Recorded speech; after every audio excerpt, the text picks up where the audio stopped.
The following transmission contains unencrypted instances of explicit language. Mature audiences are cleared to proceed. Welcome to Spies Like Us, podcast where Dave and myself take various spy films and really pry around the edges of them, see how they tick, ask if they really make sense under close scrutiny, and whether or not they demonstrate realistic tradecraft. This week, we're going to do something a little different. We're going to be joined by our friend Lewis from the Yammering Lew podcast. We're going to set aside our usual format, just kick back and talk about the movie itself. Dave and I will be back next week to do our usual tradecraft analysis for the movie Spies Like Us. And let's go. Shall we begin?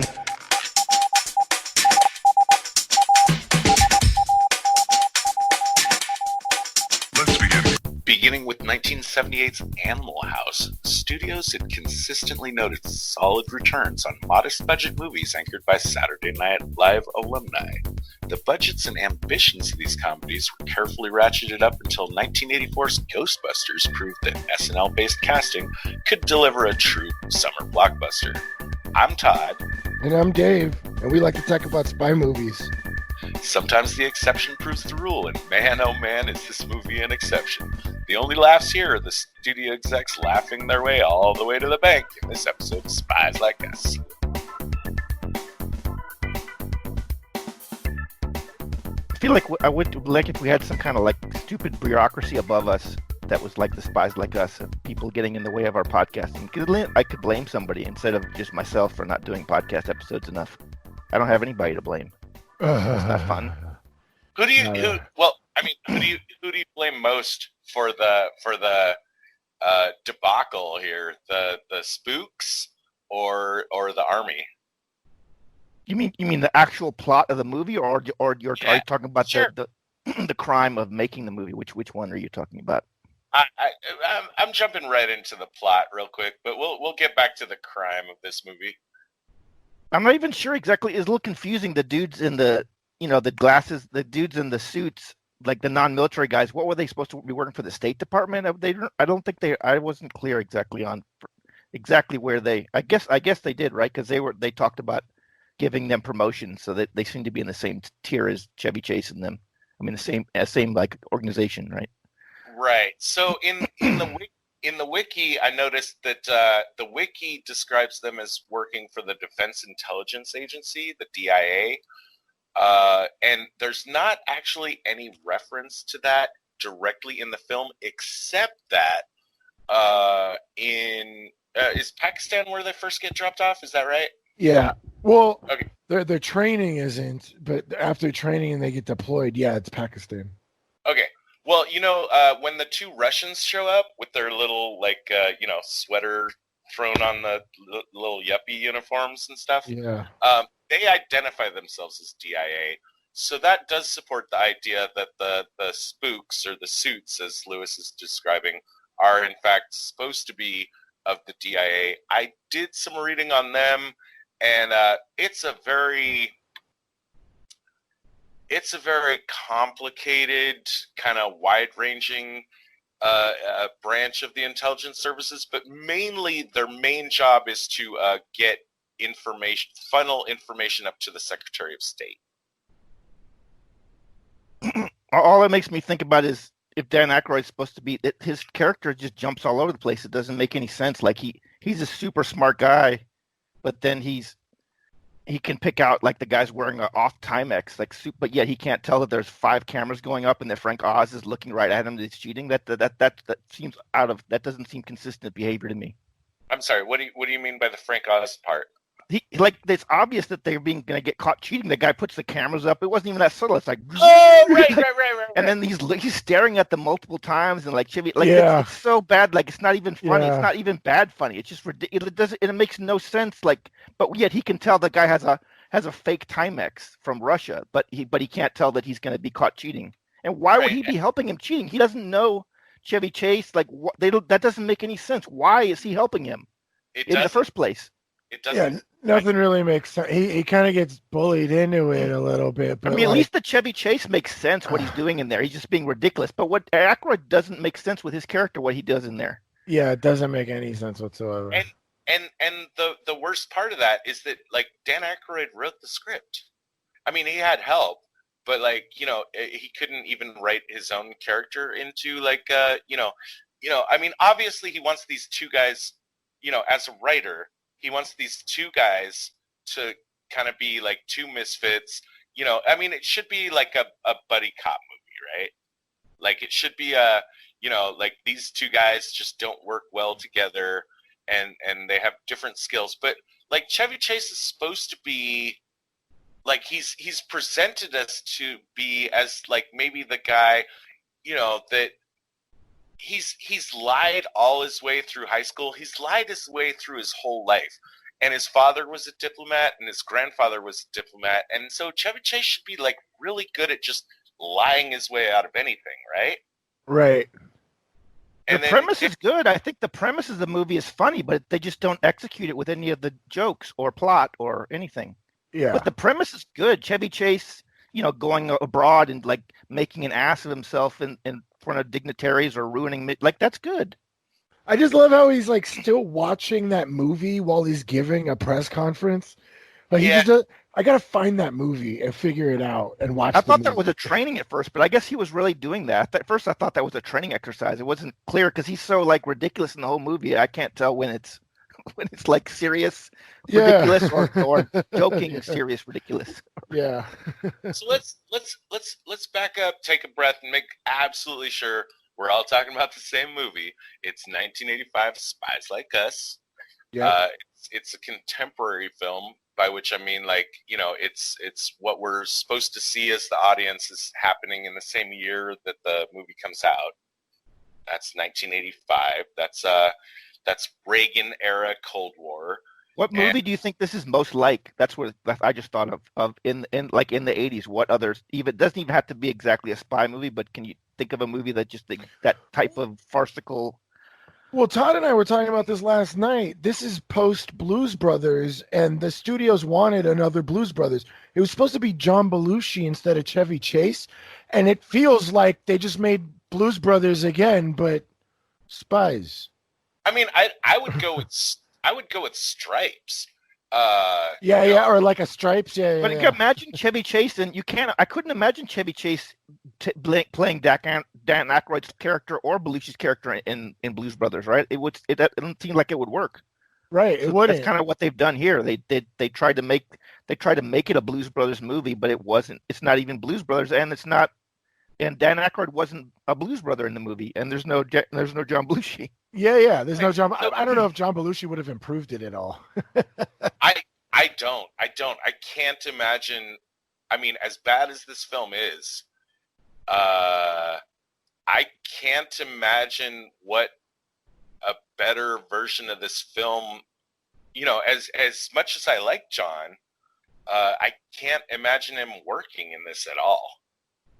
Maybe they're smarter than we think, because maybe in this kind of era, the Cold War, you just have to put a movie like that out, and like you said, it did well, so they didn't need it to be clever. It was one of the few movies that was like that military crazy spoof, and it was of that year, and it did well. You said, right? So they were right. They didn't have to write a good movie. Yeah, but I think it did well because of the SNL movies. All did well. It's kind of people going for obligation. Like that was when the SNL cast was really hot. Right, leading up to 1985 is where you get movies like Animal House and Stripes and stuff, which are not, they're not script-heavy movies at all, and they just kind of coast along. Yeah. Maybe it's a military curse, because remember Eddie Murphy did that terrible movie where he's in a tank?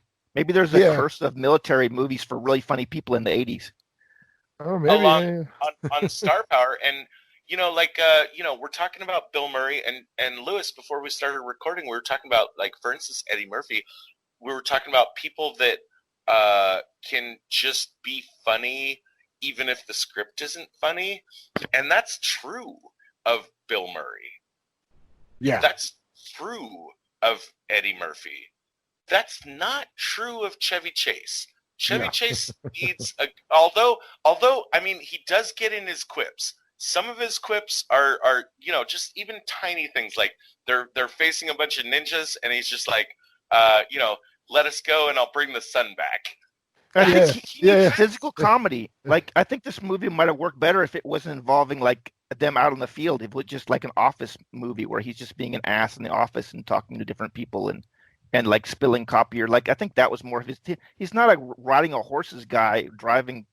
Like they try to make him into an action hero. I think that was another mistake. Right. So I mean, what we have here again, it's like just looking from like the studio production, how did this piece of shit get made? Again, like got a bunch of movies, they've been successful, and the studios are just seeing this formula of just plug in, the SNL stars, and they'll make it funny. And it was successful. We should point that out. It was successful. So us tripping on it, they're the ones making all the money. We didn't make any money. We're just saying it's bad, but it worked. And Blues Brothers was great, for instance. So why not throw Dan Aykroyd and his buddy John Belushi under the director John Landis, and the director of this movie, Spies Like Us, is the same guy that directed Blues Brothers. You got a successful team there, put them together and let it roll. Then John dies. Now, Right. I don't know if, I mean, we've mentioned how badly we imagine like that John Belushi would have fit into this script in the Chevy Chase character.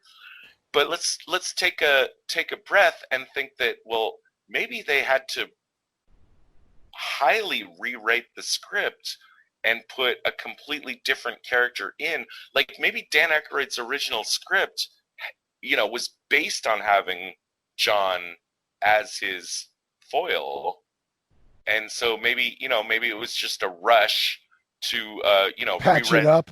Yeah. right, Yeah. and rewrite the entire like other main character. And I want to say again, like this should have been a buddy cop movie.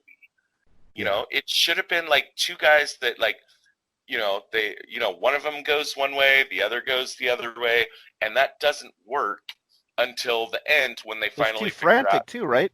They didn't give them time to develop it into a buddyship. They're too frantic. They're just running from one thing to the next. They didn't only at the very end did he finally say like, "Hey, I like you." But for me, if I was him, I wouldn't have come back for him.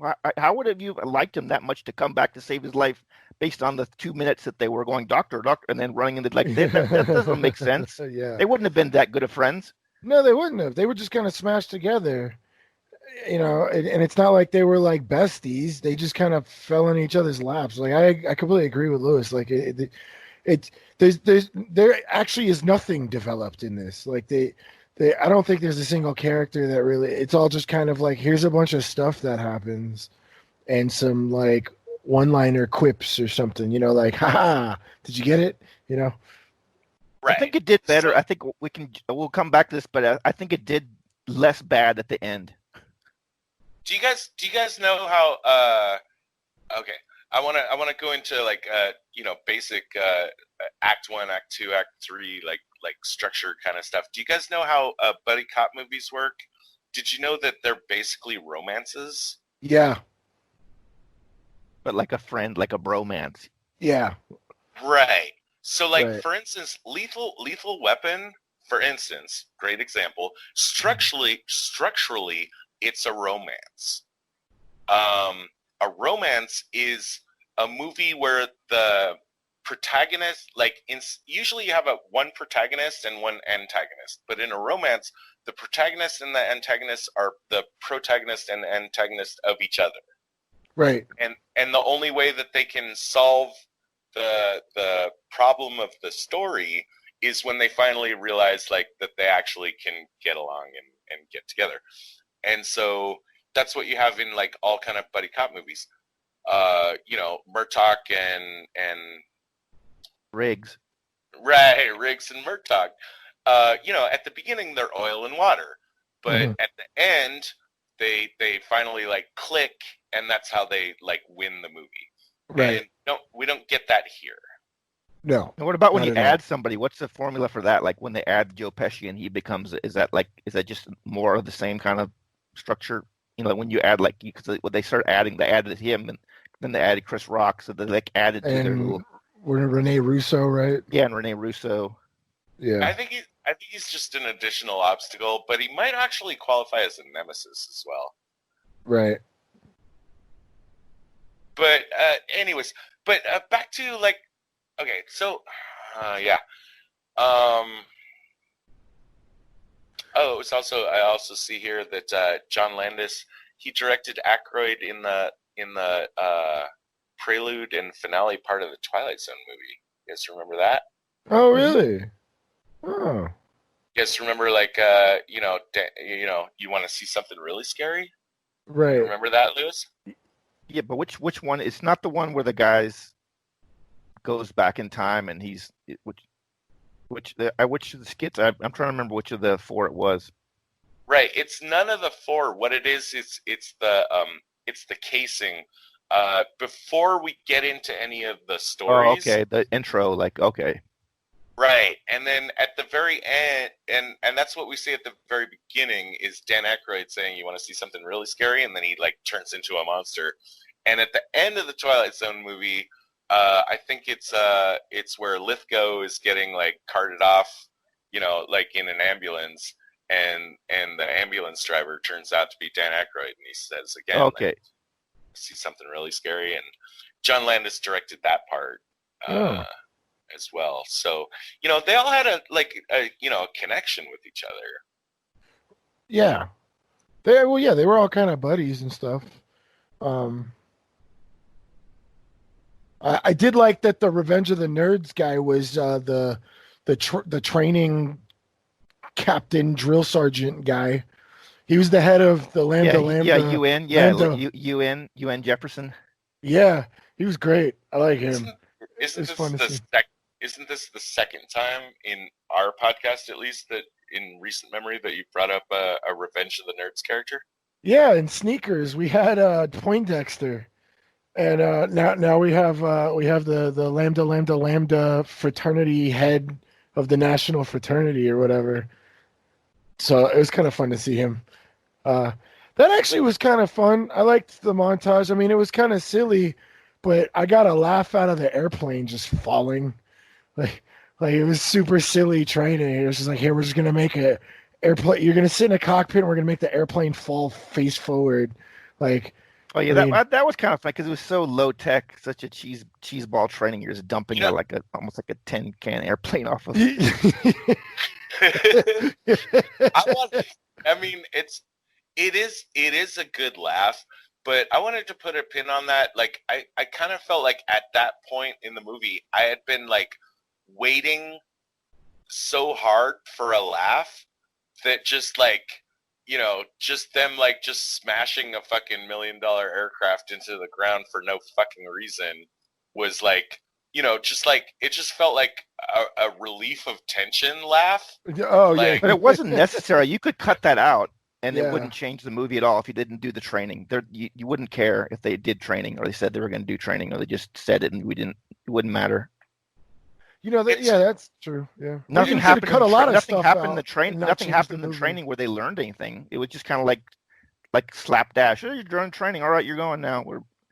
Yeah, Somehow the movie made the perfect of being just serious enough to not be like ridiculous, just serious enough to suck and not be funny. it was just like gag, gag, gag. But it wasn't like in but a it wasn't ridiculous. serialized format. It wasn't ridiculous enough. Like it was serious at times. Like why not? Yeah. But serious enough where it wasn't funny. At least not quite ridiculous enough. If that makes sense.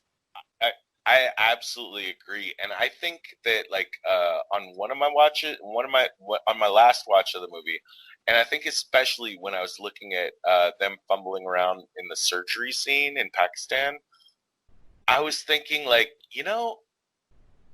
this feels like something that if you handed it like like this scene, there's a lot of scenes in the movie. I feel like if you handed this to Mel Brooks would have come back and like put in the, like you're saying, Lewis, like the push it over the edge, do something Like fucking argue with he would have them arguing, like they would both be looking at the book and go, "You do it this way, you do it," something like anything but better than whatever that was. something like- real, like put in something really stupid, here and there, like to punctuate the setups of the jokes. That again, like just crashing that airplane into from like what, like 2 stories up. It's just fucking dumb. But like it punctuates and At least get high. At least get one of them could get high off the like the nitrous or something. Just anything, but better than whatever that was. Yeah. Well, the other thing is, and even when they did the like centrifugal force, like G-force training, and they had those like smushed smiles and hair, that wasn't even funny. Yeah, because when they were doing it, it wasn't that funny. It should have been funny while they were doing it, but they were just like, this sucks, and then they came out and made it funny afterwards. You're supposed to make it funny while they're doing I think you're supposed to show them going like, oh, like, hey, the faces look weird too. It didn't look like a human person. Yeah, it looked like a cartoon. The whole thing was silly. He's like, you want to get coffee? Like, aha. Like, it was like knee slappers, but you didn't want to slap your knee. We were all too clear, like that it didn't matter what happened in that training, right? There was no stakes, right? It was just something to kill time, right? It didn't seem like there was anything like they've got to learn this before they can. It was just, this is going to kill 20 minutes of the movie. Okay, we're done. Right. No stakes, no payoff. Yeah. And also, I mean, the movie, by the fact that they're never given any information about what they're trying to do, all they're ever done is like fed like one little breadcrumb of like, I don't know, go to the next point and maybe they'll tell you what to do. I don't know. Yeah. Figure it out on your own, Right. I mean, at least Chevy Chase should have gotten involved and made out with or had sex with a spy or something before the very end of the movie. It removes what, like Lewis used the word stakes, and stakes are important. You always have to have stakes. The audience has to know what's going to be won or lost by the characters accomplishing or failing to accomplish something they're doing. At no point are you interested in whether or not they pass training, because you already know that it doesn't matter. They didn't show them doing anything. They didn't show them like passing anything. They showed them like it was clear that the guy was just like, okay, we've beat the shit out of them. Now let's send them on to the next thing where we don't give a shit about them. That was all that was. It wasn't like trying to train anything. Yeah, no, it's exactly. There was. But you're saying you don't need the whole training thing. I think most of this movie you could cut out and it wouldn't really change anything. But what did they do in that movie that they did in the training? None of that training applied to whatever it is they were doing. Oh yeah. Nothing. Exactly. Absolutely nothing. Yeah. They didn't ride any horses. They weren't out in the desert. They weren't. Oh no! They rode one horse. No, but they didn't do it Did they ride a horse in the training? In the training? No, they didn't. Yeah, they didn't ride the horse in the training. So why were they jumping out of a plane when they just and then the wait, I'm trying to remember how they didn't get there. Oh yeah, they did get there by landing. They did get there. That was that's true. That's how they got there. They got dumped in the Ace Tomatoes box with beers and snacks. Right. Which in our follow-up episode, I believe that's going to hit my number 3 worst trade draft. Yeah, that could have been funny too. I think the thing with them eating a bunch of snacks could have been funny, but they somehow even missed that one. They could have had something or just like something that could have been funny. I think if they'd done it differently. I mean, like there was really nothing going on in that. A lot of this movie is just kind of like here's a gag that doesn't really pay off, and I think Todd really pointed it out that it's really like, well, John Belushi died. We got to rewrite the script, and this is the result. But do you feel like there was any one that really hit where you said like that was a really good like gag or at least one the doctor scene. The doctor scene was like the best part of the movie. Yeah, that's the biggest laugh of the movie, and I guess I didn't dislike it. But for me, I think it. I'm not a fan when I feel like it went on too long. But I understood what they were doing. And I guess that's the joke is that they have to do it through the whole thing. But they did the whole thing, and then the payoff is we're not doctors. I really do like that one. Yeah, that was pretty good. I think my favorite is the Russian characters at the end, where at the nuke site, and just even though it's very brief, it was kind of funny that I thought, and afterwards I thought that was actually some of the best stuff. I thought. I thought the Russian. There's a good line. There's a good line where what's the music that the Russians are listening to? Do you Oh guys yeah, that remember? one song. It's like an obscure. I've never even heard of that song really. It's not that. It's not like a hugely popular song. I don't think, but it was. Yeah, I can't remember it. Yeah, They, well, they I mean, played it twice. I, They played it two different times. yeah, I get a good laugh from when someone identifies like that's the music that's coming from over the hill, and Chevy Chase says, "Wow, they must be having trouble getting gigs." Yeah, that's right. I think that one slipped by me, but that's actually not. That's actually pretty good. I liked how much the Russians wanted to pretend to be like like uh, the high class bougie Americans with their tight sweater, and they talk with that accent. It's good to see you, gents. That was kind of funny. Sort Yeah, of. I mean, I think it's crap tradecraft on them, but I did like I am at least slightly amused at how clearly they're trying to say like we are Americans, with Yeah. with his sweater tied around his neck and you know just adopting the fashion of the time, which doesn't look out of place whatsoever in Pakistan for some fucking Plus, reason. plus, isn't that Yeah. isn't that just so far off of how easy it would be? I know they have to make it a farce, but they make it so over the top. Like I'm gonna hopefully assume it's way. It's very very hard to just go in and steal a ICBM like that. So and they make it like it pretty easy. And that I think that's just a little too much for me that they make it that easy for something that Well, Yeah. serious. It's a little and beyond belief. Too much beyond uh, belief for me, I think. I'm gonna be flagging that as well because in the follow up episode where Dave and I are gonna really break down the tradecraft as much as we can for this movie. But I noted that by the time our heroes get to the site, uh, they note that the Russians have not yet set up their comlink, right? Right. How much time has passed between that point and the previous point where the ICBM was first identified? It's got Didn't it take about? I've heard Dan Aykroyd. I thought he says it's like a 22-minute round trip or something, 22 minutes to get there or something, or and then they. Or no, that was with our no, but you're response. They were skipping working out over how fast the it would be. entire Yeah. the You're talking entire about before it was training, launched. the entire training period, Yeah. which Yeah. even if their training period was like 2 months, Right. which would be ridiculously short and, Yeah. and stupid, Yeah. even if all of that training happened in 2 months, those Russians are sitting there for 2 months and they still haven't set up their fucking comms. Negative spy points. Negative Yeah. Oh spy yeah, I points. didn't even think about that. That's true. They still didn't. Yeah, they didn't have their. I don't know. Maybe they're trying to go dark. I don't know. It's just the whole thing was kind of a stretch.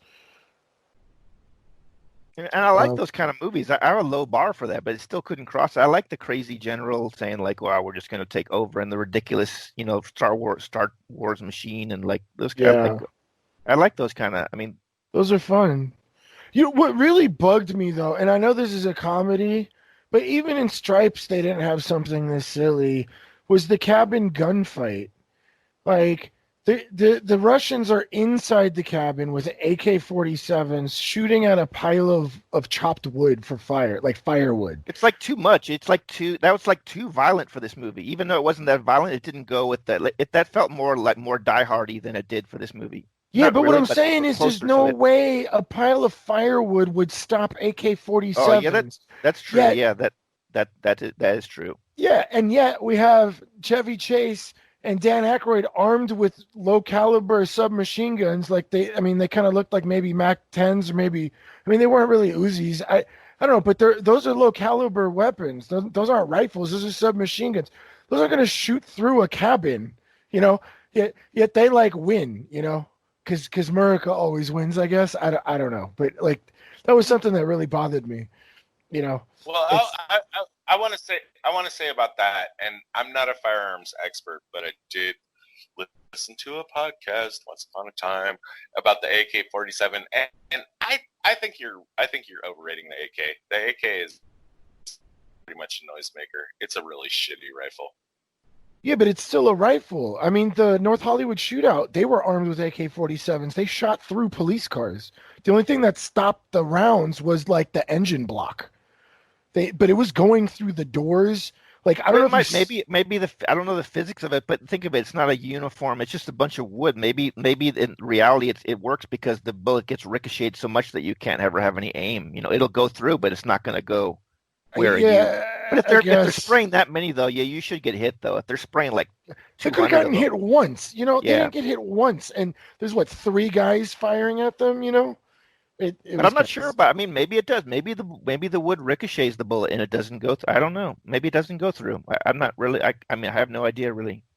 I don't know. I think firewood's pretty good bullet stopper personally. Well, I know the wood would stop it, right? But like they were like thin pieces of like it wasn't like a giant log. You know what I'm saying? It was like stacked little chunks of wood. You know, like a piece of wood that you would throw on the fire, like that size. You wouldn't have to chop it. It was already there and stacked. It wasn't like a giant. Like we're not talking about like a sequoia or a redwood here that they're standing behind. We're talking about like cut firewood, a pile of cut firewood. For me, it just didn't seem to go with the. Even though it wasn't that violent, it still didn't seem like the right tone of ridiculousness. It seemed too serious compared to like it was more like the desert stuff and the doctor stuff was more in line. But then this all of a sudden there's like a serious gunfight. Yeah, I know, right? It just didn't. I mean, it wasn't that, but it still it just didn't. It didn't seem like as ridiculous as to match with the rest of the movie. Yeah. Like at the end, there's no, even with the Russians, they don't fire any guns. They're just firing like, you know, tranq darts. There's nothing that violent in the movie, other than somebody like there might be 500 people behind them that are gonna kill him, but you don't see anything. Yeah, yeah, and well, that. Well, so, I mean, oh, God. The Russian combatants involved are basically just a couple of like, you know, outer patrol like cops just out on the.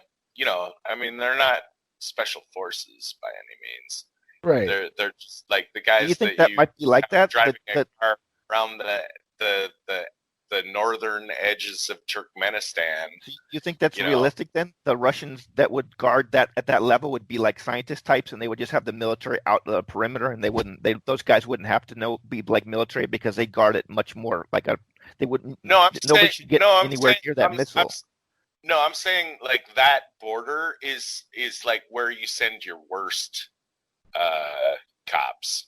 Because they have it taken care of, right? Russia doesn't, like, you're not going to drop in there. You're going to have to get through a lot of crap to get to those guys. Like that's not the first or second or third line of defense to prevent somebody from stealing that ICBM. Exactly. That's just some guys you have like just out there patrolling the like weird places where like 99.99% like nobody important is ever trying to get over. You just. Well, and also they don't ever really do they really explain how they get across so easily? I think they just kind of make a bunch of mumbo jumbo up and you just go with it. But I don't think they ever explain how they could get across the Russian border so easily at all. I don't think they make any attempt to it, if I'm remembering correctly, other than saying like we got to do, and then it was just okay, we did it. No. No, yeah, maybe I missed that. Dan Aykroyd says at that point, like we gotta go native, which is what they should have done in the first place if they had been properly trained. But still, they would have had to still get across the border. They don't. Do they really show them like sneaking across, or they just show them just going across? Is that realistic? It wasn't a heavily militarized border. Maybe that was just realistic. I think it is. I actually think it is. I think that that's actually like something I give the movie a lot of positive points for. Weirdly, like every time they talked about like what area they were in and which direction they were gonna head, I was checking Google and checking like Google Maps and stuff and reading up on history, and their path is actually astonishingly accurate. Like going up from Pakistan and up through Turkmenistan. And the cities they reference and the locations, like that's all actually really solid. Well, and I guess it's patrolled by those random kind of Russian Ranger police guys that they run into. Also, wouldn't it? I just thought of that since they show that Aykroyd, his one big skill is solving all these problems, but yet except for at the very end of the movie, he doesn't really use that much, right? That Oh, technical problem his solving. diplomatic, but yeah, No, he not the doesn't. diplomatic. Aykroyd's just the tech guy. He only uses that. Well, he does use it to spot things, but I would have been better if in the middle of the movie he had to like put together some bomb or do Oh, something you were cool. talking about Like, Aykroyd. I thought you were talking yeah, about he Chevy never had to Chase. use those skills except the very, very end when Yeah. he recalled Well, the nuke, and he when he he would see like noticed the girl Timex was a stuff. spy because he Yeah, spotted the but box. I'm saying he didn't have to like tinker with a lot of stuff until like the end. Yeah, That would have been better if he did more of that, I think. yeah. Um, but I thought you were talking about Chevy Chase. I was gonna say, yeah, his supposed diplomatic skills, he never used them once. He was just kind of a smartass, and he never like won anybody over. In fact, the spy lady that he had like a romantic fling with at the surgery scene, she was playing him. She was putting up a whole thing and you find out later, she was like, "Don't I think touch it me." was right, but I think even they somehow screwed this up too. The general made a funny comment. He said these guys are a bunch of bullshit artists. But they should have jumped to a scene where they're doing something ridiculous. But I don't think they did. Right? They just jumped to some other. That would have been the time to show Chevy Chase, like watching TV or something, or Dan Aykroyd like trying to set up the Disney Channel for his stupid boss. Like, but they didn't. They just said that line, which could have been Right. fun. But then they Like jumped to nothing. Right? They jumped to they something should else. they could have had like a Chester moment, like Because that's a from funny line now that I think about it, but it just wasn't at the time. It wasn't that funny, but it actually sounds like it should be a funny line. They're like, Yeah. these guys are a bunch of self-involved bullshit artists. Isn't that what he Yeah, said? Something like, yeah, yeah. like did you guys see Dude, Where's My Car? no, I Yeah, missed that. a I long see it time though. ago. Yeah. I So did not see David it. is the okay. Well, it's basically two stoners, and it's kind of a Bill and Ted ripoff, but I kind of like the movie, except I watched it recently, and it is hideously sexist. Oh my fucking god. Um, I still like the movie, but man, on the sexism, it's to be avoided, big time. But like for instance, like Chester, he's like this stoner that like he's watching the Discovery Channel all the time, and like at the end of the movie, he uses his Discovery Channel knowledge, of like how ants will like they're trying to get a stick into a thing, and like he figures it out, like how the yeah, it's cool, it's a callback. But like Chevy Chase could have had that kind of moment. He doesn't use his like, He could have, except for at the very for end when instance, he hooks up with Donna Dixon. He doesn't use his like sly, like his right, or it skills could with have the been ladies or something lying or really, any of it. or it could have been really something stupid, like the movie that he's like obsessed with watching at the beginning. Like there could have been some line that a character in the movie uses that like at the end of the movie Chevy Chase like busts out that line, and that's the perfect fucking line that like wins the day. But I guess in one sense he's true to character because his character is supposed to be like a guy that's just there because of connections he has, and he's still like doing a shitty job. He's basically kind of useless, right? And in Yeah. this movie, he's in a way he was sort of useless a lot of the time, except for he is just there to take up more of the shots. But Dan Aykroyd's doing all the stuff, isn't he? I mean, Dan Aykroyd's the one that's keeping them alive. Right. So Because they would here, have been dead right away, right? They first like Chevy Chase didn't spot those. Yeah, Dan Aykroyd's the only one keep him alive, I think.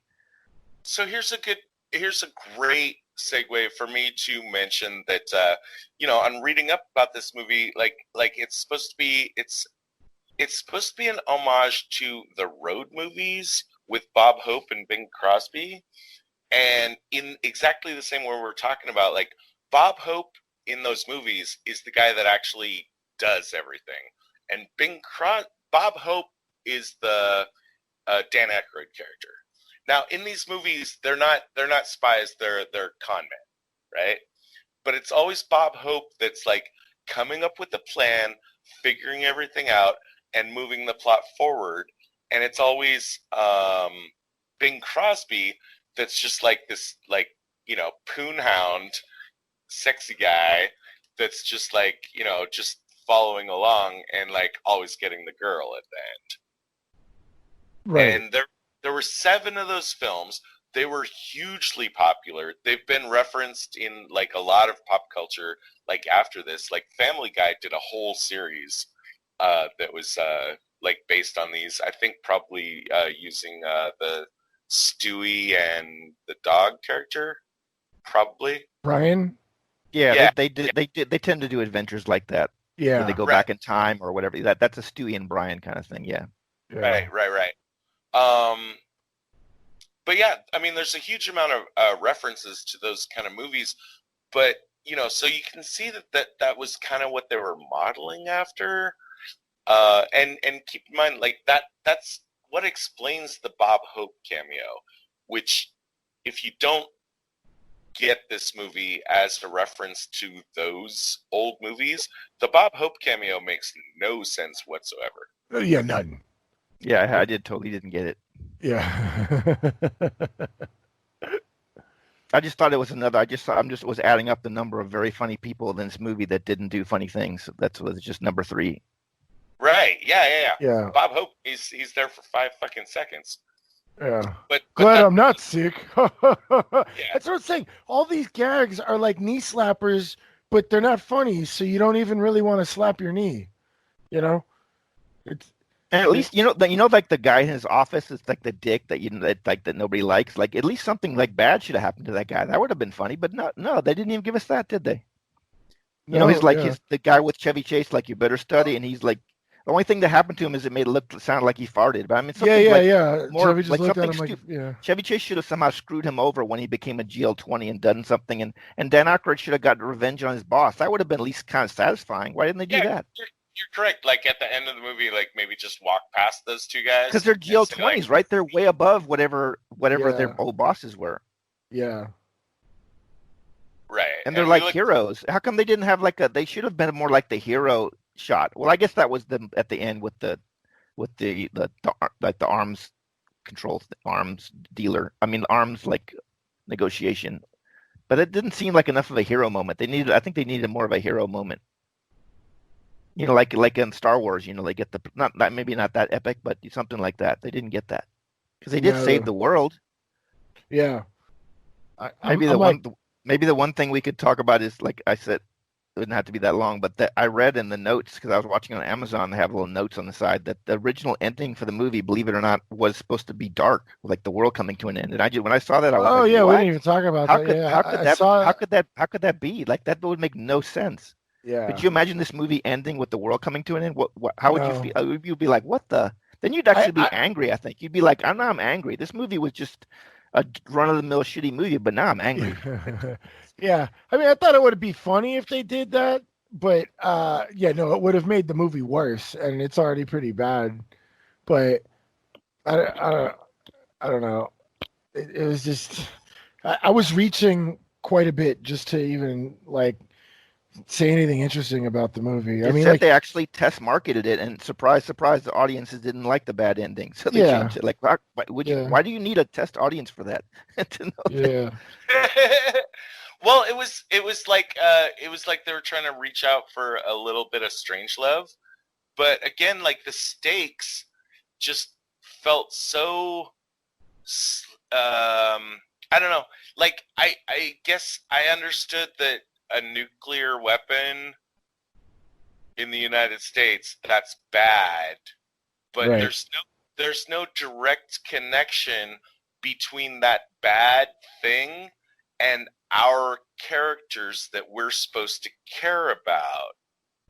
It's distant. And there's no George C. Scott saying, we're going to have a mind gap. We got to come out of there and make sure we're ahead of those Ruskies 100 years. Right. The whatchamacallit, the general guy tries a little bit of that, he's like, he's not like the guy with the fluoride. Their bodily fluids with fluoride. Like that guy's way crazier. Right. Oh yeah. Big time.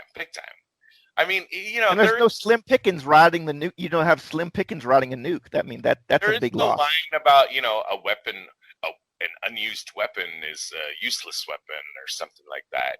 So I mean, they're putting feelers toward that, but it never feels dramatic at all. Plus, you need more, dude. Don't they realize? I'm not a military expert, but if you're gonna have a movie like that, you gotta at least have 7 or 8 guys with stars on you, not 2, right? That's too few. I mean, if there's gonna be a nuclear detonation in the United States, and I'm supposed to care about it, besides the fact that obviously, that sounds bad. It has no connection with the characters' actions because they didn't know what they were doing at any point. It's not like Dan Aykroyd, has made a decision that now he suddenly regrets. It's just that he was like just following along a bunch of breadcrumbs and like, oh, this bad thing's gonna happen. Whoops. Oh yeah, and Dave and I were talking about like what I was saying, like how originally it was supposed to be a dark ending, and they actually sent it to audiences, and surprise, they didn't like it at all. So then they could you imagine? Like I couldn't imagine how angry people would be like if they did that. I think you would be angry if the movie ended like that with the world coming to an end. Well, I think it'd be funny, but it would make the movie worse. But yeah, no, you're right. I think most people would come out of do that in a serious movie. You can have a surprise ending in like a serious movie, like out of nowhere, but not in I've never heard of a farcical movie having a surprise dark ending. Right. Like the only, I'll come back to it again. I'll say Mel Brooks would have turned a lot of this movie into gold. Yeah. Oh, absolutely. A lot of stuff that Mel Brooks, I think, would have pushed some of the jokes over the edge. Yeah. And he would have put in some more zany stuff. And yes, Mel Brooks's version of this movie would have ended with the world being destroyed, and we would all walk out of the theater laughing our asses off. Yeah, absolutely. It'd be like them going like in Spaceball, like going like, oh shit, there goes a planet, like Spaceball, or like what have you done, or like the Planet of the Apes. It would be like that, but it would be funny. Yeah. All right. So movie ratings. I want to go in order from Dave to me to Lewis. Take it away, Samurai Bold. I don't know, a 1. There's not a whole lot. I mean, it was fun seeing, the old SNL crew in a movie. I liked the doctor joke. It was fun seeing the Revenge of the Nerds guy. But I mean, like, there was really nothing in this movie for me. Had you ever seen this movie before? We No, this is my first time seeing it. Yeah. I didn't even know it existed till we named our podcast Spies Like Us. I think if we had seen this movie, we would have had another round of discussions about what to name our podcast. Yes. Yeah. But that's a 1. That's a 1 from David. I'm gonna go with a 1.5 because I can't give something a 1 unless I'm seriously sad that I ever saw it in the first place. I'm not seriously sad I saw it in the first place. It did suck. I just will bump it up to a 0.5 for a couple of Chevy Chase quips. I thought, like, bring the sun back. There's a couple flashes. Yeah. There's a couple flashes, and Doctor is a hearty good laugh. Yeah. And I never want to see the movie again, but I don't regret having seen it at least once, if not just to get it off my plate and know what movie my podcast is not named after. We did not name the podcast after it. No, we did not. You kind of had to do this movie eventually. Yeah. That's a fact. That's a fact. Once we found out it existed, we were like, "Oh crap, we got to put this on here." You guys, that is fun. You guys, neither of you knew that this movie existed when you named the podcast Spies Like Us? No. Well, I knew it existed. Oh, I didn't know. Yeah. I did have some, heart-to-hearts with myself on whether or not, because like Dave said, we went through a bunch of names, and our favorite was the Dead Drop. That was like big. But alas, it was taken by another podcast, so it was like, well, we can't use that. and at the end of the day, just the 3 words "Spies Like Us" just seem to fit like our energy of like what we bring, and we're also like in a kind of way like we are kind of like Dan Aykroyd and Chevy Chase. Like, we're not spies. Yeah. Yeah. And then the movie would have been better if it was like Sneakers. Sneakers, they're not out there riding or horses, or like they're just mostly nerding out, and they do a few like capers, but they're not doing anything like that. That wouldn't you think it would have been better if it was the more sneakers, like just taking Sure. place in the CIA or? Yeah, but sneakers had a lot of tradecraft, and it was pretty hefty tradecraft, actually. For those listening, definitely check out our sneakers episode because we go into a lot Yeah, of that's it. true. That's the last thing I would say is it didn't give us even the fun of like it's always good fun to do like read the code to me to a alpha like and the undo Yeah. the like the styrofoam like they didn't even give us Yeah. that. No. Authenticate 2-7 like and then the little coder like that. That's always good fun. We're definitely trying to find the meat on the bone when we do the next episode for Spies Like Us, where we actually talk about the tradecraft, because there isn't very much in this. Sure, but let's just get Lewis's final score. 1 I to give it 5. one. And you can, I give you it. can do One, maths. I want to be nice, so I want to give it, but I can't in good conscience give it 2, so I'll give it 1.75, just 2.25, just for the good golly Miss Molly, and then when they're knocking the pieces over when they lit, that's worth 0.25 stars. What's the good golly Miss When Molly they ask him the correct question about who's this band, and the Russian guy's like, "Good golly, Miss Molly," and they're like, "Nope," and then he says something else, and then it's like, "You lose Eastern Europe." Oh, right. Yeah. I don't remember what the question was. It was about a band, and they gave him 2, and then Vanessa Angel is like sad, because she's but then like Dan Aykroyd, comforts her, and then Donna Dixon like kisses Chevy Chase, and they walk out, and then that's the end of the movie. Thanks for playing, Lou. Yeah. Sure, it was a lot of fun. Yeah, it's good stuff. Maybe on the Patreon, there's 3 hours of me rambling on about why that can't have a negative ending. It's like 2 minutes of you guys and 2 hours 58 minutes of me rambling. Basically, you get the Patreon so you don't get that episode. Otherwise, it automatically downloads to your phone. So the Wow. Patreon is a keep you from getting it. Walk, don't run. Yeah. I mean, run, don't walk. Yeah. Jamba. And that beep means that this is the end of part 1 of our Spies Like Us podcast episode treatment of the movie Spies Like Us. I think we're around episode 16 now. Wanted to try a little something different, and we just love talking to Yammering Lew. He's a great guy and a lot of fun to talk to. Fun accomplished. We're gonna be back just with me and Dave next week to break down the tradecraft of the movie. Might be a short episode. Might be a little slim on that aspect. But when we began this podcast, our commitment was to tackle spy movies, good and bad, realistic and unrealistic. And this one certainly fits 2 of those slots. So, and if you've been listening to us before, even though there's not a lot of spycraft to talk about in this movie, you can count on us to find the nuggets. As always, the best way to make sure you don't miss out on that is to hit that subscribe button on iTunes, Google, your favorite podcast app. Also, you can find updates on our Facebook page or website, spieslikeus.net. And please, if you can help us out and give us some feedback by rating us and leaving comments, we're always trying to improve the show, and your thoughts would be a huge help. The preceding transmission sampled the songs Ice Cold by Audionautics, Enter the Party by Kevin MacLeod, and sound effects from freesound.org. Attributions and links are found at spieslikeus.net. Editing by Todd Hostetler.